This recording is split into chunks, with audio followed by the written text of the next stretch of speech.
Wandahuhu has now finally spoken for the first time kuma rĩrĩa story yake yagĩthire viral nenda-inĩ, na gũkũ nĩ marĩ mwena wa Kamulu kũrĩa aragĩtugwo na mũgũnda nĩ kambuni ya Dagmar Investment, na ekumagarĩtio nĩ ihĩĩ cia Wandahuhu, gĩkarati, warigia, kĩnyanya na nginya karango wa mũraya.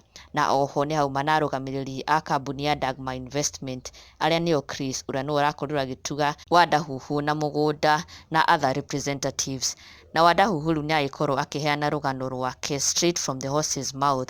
He has personally given the side of the story ũrĩa maũndũ makĩhana, na nĩamba gũkorwo agĩcokeria arĩa makoretwo makĩmũria kaya tena family, kaya tena andũ ao mangĩkorwo makĩmũteithia. Nĩakorwo agĩcokia kĩũria kĩu na kuga ke areretwo nĩ cũcũ wao. His parents are not alive, aciari ake nĩmahurũkire, na areretwo nĩ cũcũ wao, na more to that akũrĩire Nairobi, koguo ndena gĩcagi angĩkĩinũka tondũ nakuo gwa cũcũ wao mũgũnda kũu nĩwakĩgaĩirwo kũrĩ arĩa makĩgaĩirwo. Na nĩacoka ongerera na kuga atĩ he has a brother, a step brother, mũndũ wĩna mburoti Rũirũ, mburoti ambatĩtie ngoroba 7, na Wandahuhu akauga atĩ ũyũ nĩ mũndũ ũtangĩmũhe nginya gwa kũrara.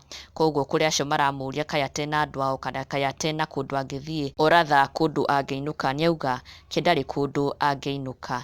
No nĩacokaga gũcokeria ngatho kambuni ya Dagmar, ngatho cia mwanya mũno nĩ gĩko gĩkĩ kĩa magegania maramwĩkĩire.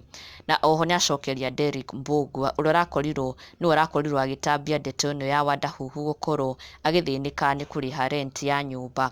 Nĩamũcokeria ngatho cia mwanya mũno, na oho kuga matiũaine personally, ona ũmũthĩ nĩguo akorwo akĩmũmenya. Na rĩu mũthenya wa ũmũthĩ Wandahuhu nĩegwatĩra title yake ya mũgũnda kũrĩa rĩu egwaka nyũmba yake, na Karango Mũraya nĩakorwo akĩra mafans ake atĩ nĩoĩ very soon nĩmegũkorwo magĩakĩra Wandahuhu, nĩmegũkorwo makĩnyitanĩra na gwakĩra Wandahuhu na kũmũteithĩrĩria gwaka nyũmba tondũ rĩu akĩrĩ na mũgũnda wake.